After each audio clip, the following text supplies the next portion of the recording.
ಅಂದ್ರೆ 50% ಶೇಕಡ ಏರಿಕೆ ಆಗಿದೆ.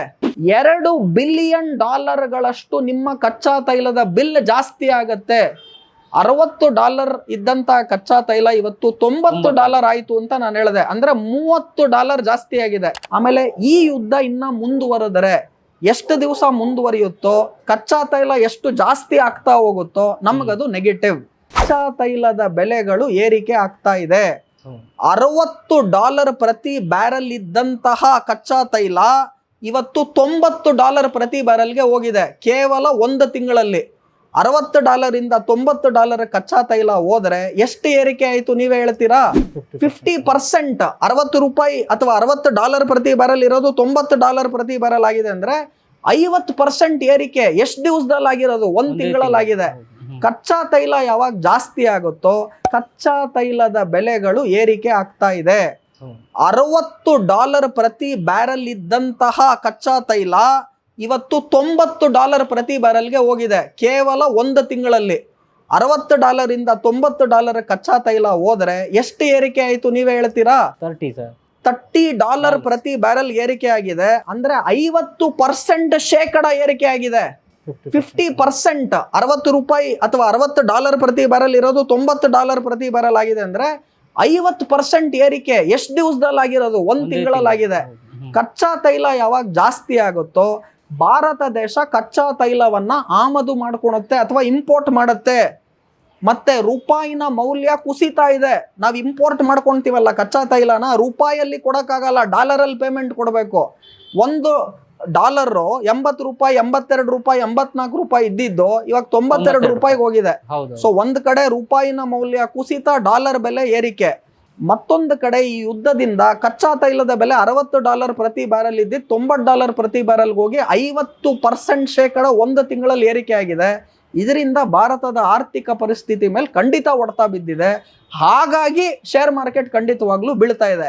ಇರಾನ್ ಇಸ್ರೇಲ್ ಅಲ್ಲಿ ವಾರ್ ನಡೀತಿದೆ. ಇರಾನ್ ಮಾರ್ಕೆಟ್ ಮೇಲೆ ಹೋಗುತ್ತೆ, ಇಸ್ರೇಲ್ ಮಾರ್ಕೆಟ್ ಮೇಲೆ ಹೋಗುತ್ತೆ. ನಮ್ದು ಯಾಕೆ ಕೆಳಗೆ ಬರುತ್ತೆ ಅಂದ್ರೆ ನೀವು ಅರ್ಥ ಮಾಡ್ಕೊಳ್ಳಿ. ಈ ಕಾರ್ಯಕ್ರಮದ ಮುಖಾಂತರ ನೀವು ತಿಳ್ಕೊಂತಿದ್ದೀರಾ ಕಚ್ಚಾ ತೈಲದ ಬೆಲೆಗಳು ಏರಿಕೆ ಆಗಿದೆ. ಕಚ್ಚಾ ತೈಲವನ್ನ ಭಾರತ ದೇಶ ಆಮದು ಮಾಡ್ಕೊಳುತ್ತೆ. ಈ ಕಾರಣದಿಂದಾಗಿ ಶೇರ್ ಮಾರ್ಕೆಟ್ ಭಾರತ ದೇಶದ್ದು ಬೀಳ್ತಾ ಇದೆ. ಆಮೇಲೆ ಈ ಯುದ್ಧ ಇನ್ನ ಮುಂದುವರೆದರೆ ಎಷ್ಟು ದಿವಸ ಮುಂದುವರಿಯುತ್ತೋ, ಕಚ್ಚಾ ತೈಲ ಎಷ್ಟು ಜಾಸ್ತಿ ಆಗ್ತಾ ಹೋಗುತ್ತೋ ನಮಗದು ನೆಗೆಟಿವ್. ಸೊ ಅನೇಕ ಜನ ಕೇಳ್ತಾರೆ, ಸರ್ ಮತ್ತೆ ಶೇರ್ ಮಾರ್ಕೆಟ್ ಏನಾಗುತ್ತೆ ಸರ್? ಫಂಡಮೆಂಟಲ್ಸ್ ಏನ್ ಹೇಳುತ್ತೆ, ಟೆಕ್ನಿಕಲ್ಸ್ ಏನ್ ಹೇಳುತ್ತೆ ಅಂತಾರೆ. ನಾನು ಹೇಳ್ತೀನಿ ಎರಡೂ ಇವಾಗ ಕೆಲ್ಸಕ್ಕೆ ಬರಲ್ಲ. ಟ್ರಂಪ್ ಟ್ವಿಟರ್ ಅಲ್ಲಿ ಏನ್ ಬರೀತಾರೋ ಅದಷ್ಟೇ ಕೆಲ್ಸಕ್ಕೆ ಬರ್ತಾ ಇರೋದು ಇವತ್ತು. ಸೊ ಇದಕ್ಕೆ ನಾನು ಟ್ರಂಪ್ ಇಂಡಿಕೇಟರ್ ಅಂತಾನೆ ಕರಿತಿದ್ದೀನಿ. ಟೆಕ್ನಿಕಲ್ ಇಂಡಿಕೇಟರ್ ಬಿಡಿ, ಫಂಡಮೆಂಟಲ್ ಇಂಡಿಕೇಟರ್ ಬಿಡಿ, ಯಾವ್ದು ತುಂಬಾ ಇಂಪಾರ್ಟೆಂಟ್ ಅಂದ್ರೆ ಟ್ರಂಪ್ ಇಂಡಿಕೇಟರ್. ಟ್ವಿಟರ್ ಅಲ್ಲಿ ಅವ್ರು ಏನ್ ಬರೆದ್ರು, ಅವ್ರು ಏನ್ ನಿರ್ಧಾರಗಳನ್ನು ತಗೊಂಡ್ರು ಅದ್ರ ಮೇಲೆ ಶೇರ್ ಮಾರ್ಕೆಟ್ ನಿಂತಿದೆ. ಸೊ ನೀವು ನಾನು ಮುಂಚೆ ಹೇಳ್ದಂಗೆ ನಿಮ್ಮ ಹತ್ರ $100 ಇದ್ರೆ ಒಂದು ಭಾಗವನ್ನ ಶೇರ್ಸ್ಗೆ ಹಾಕಿ. ಇಡೀ $100 ಶೇರ್ಸ್ಗೆ ಹಾಕ್ಬೇಡಿ, ಇಡೀ $100 ಚಿನ್ನಕ್ಕೆ ಹಾಕ್ಬೇಡಿ, ಇಡೀ $100 ರಿಯಲ್ ಎಸ್ಟೇಟ್ಗೆ ಹಾಕ್ಬೇಡಿ.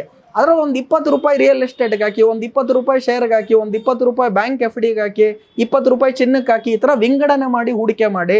ಸೊ ಕಚ್ಚಾ ತೈಲ ಬೆಲೆ ಜಾಸ್ತಿ ಆದಷ್ಟು ಕೂಡ ನಮಗೆ ಅದು ನೆಗೆಟಿವ್ ಅಂತ ಹೇಳ್ತೀನಿ. ಈ ಇರಾನ್ ಇಸ್ರೇಲ್ ಯುದ್ಧ ಜಾಸ್ತಿ ನಡೆದಷ್ಟು ಈಗೇನಾಯಿತು, ಅಮೇರಿಕ ಇಸ್ರೇಲ್ಗೆ ಸಪೋರ್ಟ್ ಕೊಡ್ತಿದೆ. ಇನ್ನೊಂದು ಕಡೆ ಏನಾನ ಚೈನಾ ರಷ್ಯಾ ಈಗ ನ್ಯೂಟ್ರಲ್ ಸ್ಟ್ಯಾಂಡ್ ಅಲ್ಲಿ ಇದಾರೆ. ಅವ್ರೇನಾನ ನಿಲುವು ತಗೊಂಡು ಸೈಡ್ಸ್ಗೆ ಹೋದ್ರೆ, ಇಂಡಿಯಾನು ಯಾವುದೋ ಒಂದು ಸೈಡ್ಗೆ ಹೋಗಿ ಇವರೆಲ್ಲ ಇನ್ವಾಲ್ವ್ ಆದರೆ ಯುದ್ಧ ಜಾಸ್ತಿ ದಿವಸ ನಡೆದಷ್ಟು ಕೂಡ, ಕಚ್ಚಾ ತೈಲದ ಬೆಲೆ ಜಾಸ್ತಿ ಹೋದಷ್ಟು ಕೂಡ ನಮಗದು ನೆಗೆಟಿವ್. ನಿಮಗೆ ಸ್ಟ್ಯಾಟಿಸ್ಟಿಕ್ಸ್ ಕೊಡ್ತಾ ಇದ್ದೀನಿ. $1 ಪ್ರತಿ ಬ್ಯಾರಲ್ಗೆ ಕಚ್ಚಾ ತೈಲ ಜಾಸ್ತಿ ಆದರೆ ಭಾರತ ದೇಶಕ್ಕೆ ನಮ್ಮ ಏನು ಕ್ರೂಡ್ ಆಯಿಲ್ ಇಂಪೋರ್ಟ್ ಬಿಲ್ ಇದೆ ಅದು $2 ಬಿಲಿಯನ್ ಜಾಸ್ತಿ ಆಗುತ್ತೆ. ಅಂದ್ರೆ ಒಂದೇ $1 ಕ್ರೂಡ್ ಆಯಿಲ್ ಬೆಲೆ, ಕಚ್ಚಾ ತೈಲದ ಬೆಲೆ $1 ಏರಿಕೆ ಆದರೆ $2 ಬಿಲಿಯನ್ ನಿಮ್ಮ ಕಚ್ಚಾ ತೈಲದ ಬಿಲ್ ಜಾಸ್ತಿ ಆಗತ್ತೆ. $60 ಇದ್ದಂತ ಕಚ್ಚಾ ತೈಲ ಇವತ್ತು $90 ಆಯ್ತು ಅಂತ ನಾನು ಹೇಳಿದೆ. ಅಂದ್ರೆ $30 ಜಾಸ್ತಿ ಆಗಿದೆ. ನಮ್ಮ ಇಂಪೋರ್ಟ್ ಬಿಲ್ ಎಷ್ಟು ಜಾಸ್ತಿ ಆಗುತ್ತೆ ಅಂತ ನೀವೇ ಹೇಳ್ತೀರಾ? ಕಮೆಂಟ್ ಅಲ್ಲಿ ಬರೀತೀರಾ? $1ಗೆ $2 ಬಿಲಿಯನ್ ನಷ್ಟ ಆಗುತ್ತೆ. $30ಗೆ ಎಷ್ಟು ನಷ್ಟ ಆಗುತ್ತೆ? $60 ಬಿಲಿಯನ್ ನಷ್ಟ ಬರೀ ಕಚ್ಚಾ ತೈಲದ ಇನ್ಕ್ರೀಸ್ ಇಂದ ಆಗುತ್ತೆ ಇಂಪೋರ್ಟ್ ಬಿಲ್ಗೆ. ಸೊ ಇಷ್ಟು ನಷ್ಟ ಆಗ್ತಾ ಇದೆ. ಸೊ ಕಚ್ಚಾ ತೈಲ ಬೆಲೆ ಜಾಸ್ತಿ ಯಾಕೆ ಆಗ್ತಾ ಇದೆ ಅಂದ್ರೆ, ಇನ್ನ ನಾನು ಡೀಟೇಲ್ ಆಗಿ ಹೇಳಬೇಕು ಅಂದ್ರೆ, ಈ ಸ್ಟ್ರೈಟ್ ಆಫ್ ಹರ್ಮಾಸ್ ಅಂದ್ಬಿಟ್ಟು ಇಲ್ಲಿ ಇಡೀ ವಿಶ್ವದ 20% ಕಚ್ಚಾ ತೈಲ ಪಾಸ್ ಆಗುತ್ತೆ. ಏನಿದು ಸ್ಟ್ರೈಟ್ ಆಫ್ ಫಾರ್ಮಾ? ಸಿಂಪಲ್ ಆಗಿ ಹೇಳಿ, ನಿಮ್ಮ ಸಂಯುಕ್ತ ಕರ್ನಾಟಕದ ಚಾನೆಲ್ ಮುಖಾಂತರ ಮಾತ್ರ ಇದಕ್ಕೆ ಉತ್ತರ ಸಿಗುತ್ತೆ, ಇನ್ನೆಲ್ಲೂ ಸಿಗಲ್ಲ. ಈಗ ನಿಮ್ಮಲ್ಲಿ ಒಂದು ನದಿ ಇದೆ ಕೇರಳಲ್ಲಿ, ನೀವು ಈ ಕಡೆಯಿಂದ ಆ ಕಡೆ ನದಿ ದಾಟಿದ್ರೆ 10 ರೂಪಾಯಿ ಇಸ್ಕೊಂತಾರೆ, 10 ನಿಮಿಷದಲ್ಲಿ ನಿಮ್ಮನ್ನ ನದಿ ದಾಟಿಸಿ ಈ ಕಡೆಯಿಂದ ಆ ಕಡೆ ಬಿಟ್ಬಿಡ್ತಾರೆ. ಹೌದು. ನಾನೀಗ ಏನ್ ಹೇಳ್ತಿದ್ದೀನಿ, ನದಿನ ನಾನು ಬ್ಲಾಕ್ ಮಾಡ್ತೀನಿ, ಬೋಟನ್ ಬ್ಲಾಕ್ ಮಾಡ್ತೀನಿ, ನೀವ್ ಈ ಕಡೆಯಿಂದ ಆ ಕಡೆ ಹೋಗಕ್ಕಾಗಲ್ಲ ಅಂತ ನಾನು ಬ್ಲಾಕ್ ಮಾಡ್ಬಿಡ್ತೀನಿ. ನೀವೇನ್ ಮಾಡ್ತೀರಾ ಇವಾಗ? ಬೇರೆ ದಾರಿ ಹುಡುಕ್ಬೇಕು, ಬಸ್ ಹುಡುಕಿ ಬೇರೆ ದಾರಿ ಹುಡುಕಿ 50 ಕಿಲೋಮೀಟರ್ ರೌಂಡ್ ಸುತ್ಕೊಂಡು ಹೋಗಿ ಆ ಕಡೆ ಹೋಗ್ಬೋದು. ಆ ಕಡೆ ಹೋಗಕ್ಕಾಗಲ್ಲ ಅಂತ ಹೇಳ್ತಿಲ್ಲ, ಇಲ್ಲಿ ಬೋಟಲ್ಲಿ ಹೋದ್ರೆ 10 ರೂಪಾಯಿ 10 ನಿಮಿಷಕ್ಕೆ ಹೋಗ್ಬಿಡ್ತೀರಾ ಈ ಕಡೆ. ನಾನೀಗ ಬ್ಲಾಕ್ ಮಾಡ್ಬಿಟ್ಟೆ ನಿಮ್ದು ಅದನ್ನ. ಈಗ ನೀವೇನ್ ಮಾಡ್ತೀರಾ? ಬಸ್ಸೋ ಕಾರೋ ಮಾಡ್ಕೊಂಡು 50 ಕಿಲೋಮೀಟರ್ ಎಲ್ಲ ರೌಂಡ್ ಮಾಡ್ಕೊಂಡು ಹೋಗ್ತೀರಾ. 10 ರೂಪಾಯಲ್ಲಿ ಹೋಗೋದು ಈಗ ಏನಾಗ್ತಿದೆ? 10,000 ಖರ್ಚಾಗ್ತಿದೆ ನಿಮಗೆ. ಟೈಮು 10 ನಿಮಿಷದಲ್ಲಿ ಹೋಗೋದೇನಾಗ್ತಿದೆ? 2 ಅವರ್ ತಗೊಂತಾ ಇದೆ ಇವಾಗ. ಅವಾಗ ಏನಾಗುತ್ತೆ? ನಿಮ್ಮ ಖರ್ಚು ಮತ್ತೆ ನಿಮ್ಮ ಟೈಮ್ ಜಾಸ್ತಿ ಆಗ್ತಿದೆ. ಹಾಗಾಗಿ ಕಚ್ಚಾ ತೈಲದ ಬೆಲೆನೂ ಜಾಸ್ತಿ ಆಗ್ತಿದೆ. ಇರಾನ್ ಏನ್ ಮಾಡ್ತಿದೆ? ಈ ಸ್ಟ್ರೈಟ್ ಆಫ್ ಫಾರ್ಮಾಸ್ ಅನ್ನ ನಾನು ಕ್ಲೋಸ್ ಮಾಡ್ತಿದ್ದೀನಿ ಮಾಡಿದ್ರು. ಆಮೇಲೆ ಏನ್ ಹೇಳ್ತಾ ಇದೆ ಇರಾನು? ನಾನು ಬರೀ ರಷ್ಯಾ ಮತ್ತೆ ಚೈನಾದ ಹಡಗು ಏನಾನ ಬಂದ್ರೆ ಅವ್ರನ್ನ ಬಿಡ್ತೀನಿ, ಬೇರೆ ಹಡಗನ್ ನಾನು ಬಿಡಲ್ಲ ಅಂತ ಹೇಳ್ತಾ ಇದ್ದಾರೆ. ಈಗ ಬೇರೆ ಹಡಗನ್ ನೀವು ಬಿಡಲ್ಲ ಅಂದ್ರೆ ಅವ್ರೇನ್ ಮಾಡಬೇಕು? ಆಲ್ಟರ್ನೇಟಿವ್ ರೂಟ್ ಅನ್ಕೊಂಡು ಎಲ್ಲ ಸುತ್ತ ಹಾಕೊಂಡು ಹೋಗ್ಬೇಕು. ಅದಕ್ಕೆ ಟೈಮ್ ಜಾಸ್ತಿ, ಖರ್ಚು, ಸಾಗಾಣಿಕೆ ವೆಚ್ಚ ಜಾಸ್ತಿ ಆಗ್ತಾ ಇದೆ.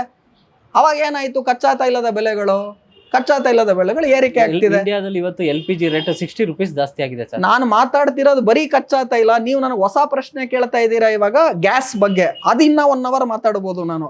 ಸೊ ಈ ಯುದ್ಧ ನಡೆದಷ್ಟು ಕೂಡ ಈ ಸ್ಟ್ರೈಟ್ ಆಫ್ ಫಾರ್ಮಾಸ್ ಅನ್ನ ಇರಾನ್ ಏನ್ ಮಾಡಿದ್ರು? ಬ್ಲಾಕ್ ಮಾಡಿಬಿಟ್ರು.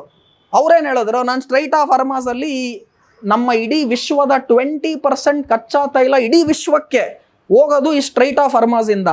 ಇರಾನ್ ಏನ್ ಮಾಡಿದ್ರು? ಅದನ್ನ ಬ್ಲಾಕ್ ಮಾಡಿದ್ರು. ಯಾಕೆ? ಯುದ್ಧ ನಡೀತಿದೆ. ಕಚ್ಚಾ ತೈಲ ಬೆಲೆ ಏನಾಯ್ತು? $60 $90 ಆಯ್ತು. ಈ ಸ್ಟ್ರೈಟ್ ಆಫ್ ಫಾರ್ಮಾಸ್ ಎಕ್ಸ್ಪ್ಲನೇಷನ್ ನಾನು ಈಗೇನ್ ಮಾಡಿದೆ? ಆ ಪದ ಹೇಳಕ್ಕೆ ಎಷ್ಟೋ ಜನಕ್ಕೆ ಬರಲ್ಲ. ಆದ್ರೆ ಇದಕ್ಕೆ ನೀವು CA ಓದೋದು ಬೇಕಾಗಿಲ್ಲ, ಕೋಟ್ಯಾಂತರ ರೂಪಾಯಿ ಮಾಡೋದು ಬೇಕಾಗಿಲ್ಲ. ಸಂಯುಕ್ತ ಕರ್ನಾಟಕದ ಮುಖಾಂತರ ಈ ಸ್ಟ್ರೈಟ್ ಆಫ್ ಫಾರ್ಮಾಸ್ ಅನ್ನು ಎಷ್ಟು ಚೆನ್ನಾಗಿ ನಾನು ನಿಮ್ಗೆ ಎಕ್ಸ್ಪ್ಲೇನ್ ಮಾಡಿ ಹೇಳಿದೆ. 10 ರೂಪಾಯಲ್ಲಿ 10 ನಿಮಿಷಕ್ಕೆ ಹೋಗುವಂತಹ ಹಡಗಲ್ಲಿ, ಅಥವಾ ನೀವು ಒಂದು ಚಿಕ್ಕ ಸಮುದ್ರ ಬೇಡ ನನಗೆ, ಯಾವುದೋ ಒಂದು ರಿವರ್ ಈ ಕಡೆಯಿಂದ ಆ ಕಡೆ ದಡಕ್ಕೆ ಹೋಗ್ಬಿಡ್ತಿದ್ರೆ ಅದನ್ನ ನಾನು ಬ್ಲಾಕ್ ಮಾಡಿದ್ರೆ ಈಗ ನೀವೇನ್ ಮಾಡಬೇಕು? ಇಡೀ ಆ ರಿವರ್ ಅನ್ನ ಸುತ್ತುವರ್ದಿ ಅದನ್ನೆಲ್ಲ ಆ ಕಡೆ ಹೋಗಿ 2 ಅವರ್ ಆಗುತ್ತೆ, ಅಲ್ಲೆಲ್ಲ ಹೋಗಿ ಬರಬೇಕು. 10 ರೂಪಾಯಿಂದ 10,000 ರೂಪಾಯಿ ಖರ್ಚಾಗ್ತಾ ಇದೆ. ಅವಾಗ ಏನಾಗುತ್ತೆ? ಬೆಲೆ ಜಾಸ್ತಿ ಆಗುತ್ತೆ. ಸೊ ಅದೇ ಕಚ್ಚಾ ತೈಲದಲ್ಲಿ ಆಗಿರೋದು. ಯುದ್ಧ ಆದಷ್ಟು ಬೇಗ ಎಂಡ್ ಆಗ್ಲಿ, ಜನ ಈ ತರ ಕಿತ್ತಾಡೋದನ್ನ ನಿಲ್ಲಿಸ್ಲಿ, ದೇಶದಲ್ಲೂ ಕೂಡ ಎಲ್ಲರೂ ಕೂಡ ಸಂಯುಕ್ತವಾಗಿ ಇರ್ಲಿ. ಸೊ ಜಗಳ ಆಡೋದನ್ನ ನಿಲ್ಲಿಸ್ರಿ ಅನ್ನೋ ಸಂದೇಶವನ್ನ ನಿಮ್ ಚಾನೆಲ್ ಮುಖಾಂತರ, ಅದ ಇರಾನ್ ಆಗಿರ್ಬೋದು, ಇಸ್ರೇಲ್ ಆಗಿರ್ಬೋದು, ಟ್ರಂಪ್ ಆಗಿರ್ಬೋದು, ಅವ್ರಿಗೆ ನಮ್ಮ ಸಂದೇಶ ತಲುಪಲಿ ಬೇಗ ಅನ್ನೋದನ್ನು ಕೂಡ ಆಶಿಸ್ತೀನಿ.